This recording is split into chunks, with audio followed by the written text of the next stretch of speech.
Commander of Starliner, Butch Wilmore.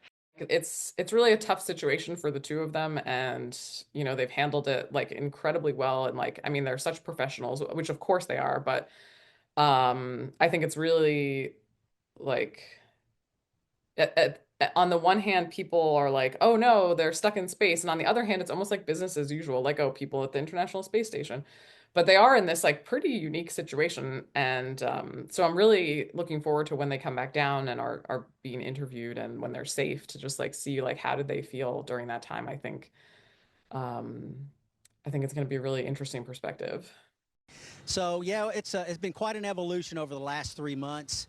We've been involved from the beginning through all the processes of assessing our spacecraft, Calypso, and it was trying at times. There were some tough times all the way through. You certainly, as the commander and the PLT of your spacecraft, you don't want to see it go off without you, but that's where we wound up. It's definitely unusual. I think this is the first time that something like this has happened. And I think, in my view, I feel like it's really important for NASA to make decisions that are about the safety of the astronauts. And so when they decided to not send them home on the Boeing capsule, I felt like that was the right decision because if something went wrong, it would have been a complete disaster. You asked what we miss, right? Of course, the things that we always miss, our families. I miss my two dogs. I miss my friends. But you know what? Like Butch said, there are so many people on Earth that are sending us messages, and it makes you feel just right at home with everybody when we're able to have those conversations with our friends and family at home. Spaceflight is difficult. It's a lot harder than I think people realize. Like NASA makes it look easy because they just like keep sending people up and keep sending people up, but like actually there's a lot that goes into it, and so sometimes this kind of stuff is going to happen. 6, 5, 4, 3, 2, 1. Ignition. Engine full power. And liftoff. Crew 9. Go SpaceX. Go Falcon. Go now. Liftoff of Crew 9 now soaring to the International Space Station. Stage 1 Alpha. Stage 1 propulsion is nominal. Copy 1 Alpha. The additional people and the additional like ability to conduct experiments, I'm sure that they took advantage of to send things up. They had two supply missions in November, so from a kind of supply perspective, they're totally fine. And it's more of just making sure that when they're sending the next crew up, that everything is going to be fine.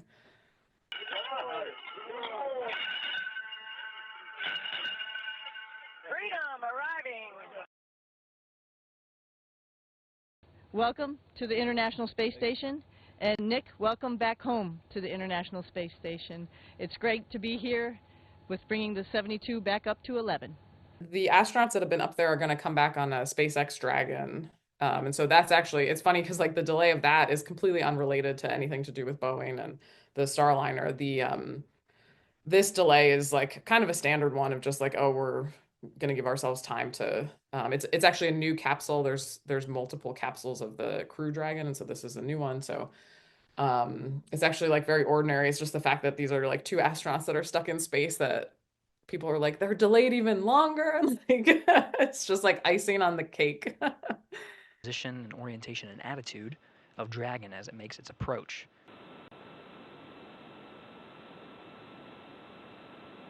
Pass over the western border of Quebec. The next time that Boeing sends people up, there's going to be a lot of attention on it. But I think they'll have several, uncrewed missions to test everything out and make sure that they've solved all those problems. So I think certainly whenever it happens, there'll be a lot of scrutiny, but I'm sure that we're a few years away from that.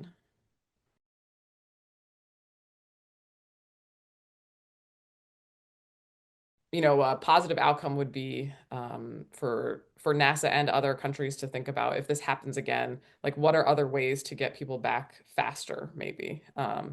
Back when there was the space shuttle, there was some discussion of like, if there was a problem with the space shuttle, is there some other way to get astronauts back down using like the Russian space capsules or other equipment? So I think that kind of discussion could be really valuable if that's something that this will spur on.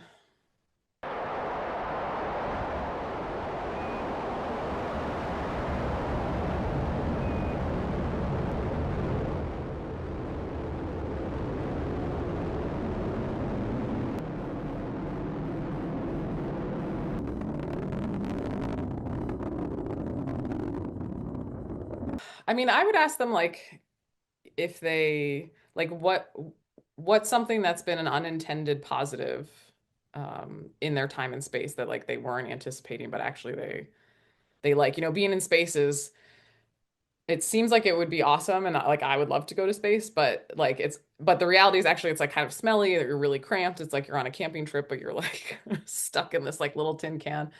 But I think that, people describe this experience of like transcendence and like looking at the earth. And so I'd be really curious about, not the hard parts of it, because I think we kind of get an idea of that, but more of like what's been something that's been unexpectedly wonderful.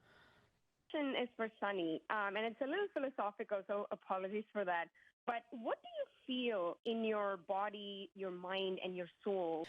So I think that certainly NASA as an agency knows that it's doing things on timelines way longer than any presidential term. And it's the type of organization that is, I wouldn't say they're ever like above politics exactly, but there's support on both sides of the aisle for the work that NASA does and for space in general, which is something that is kind of unique in American society today. But I think that from my perspective, I feel like, well, I want them to come home safe, and I know that that's what NASA wants, and I sort of feel like, well, whoever's the president at the time, like, I mean, Joe Biden wasn't going to be there, like, turning the screws on the on the rocket.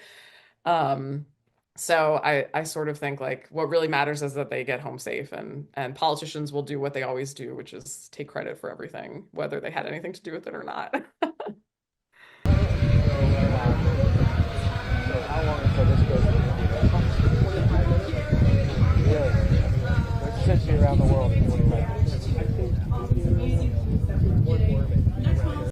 And like one of the things astronauts talk about is how many days, hours, minutes they spent in space. So these two are gonna have a lot to brag about. Deployment of an umbilical from the Dragon to the International Space Station.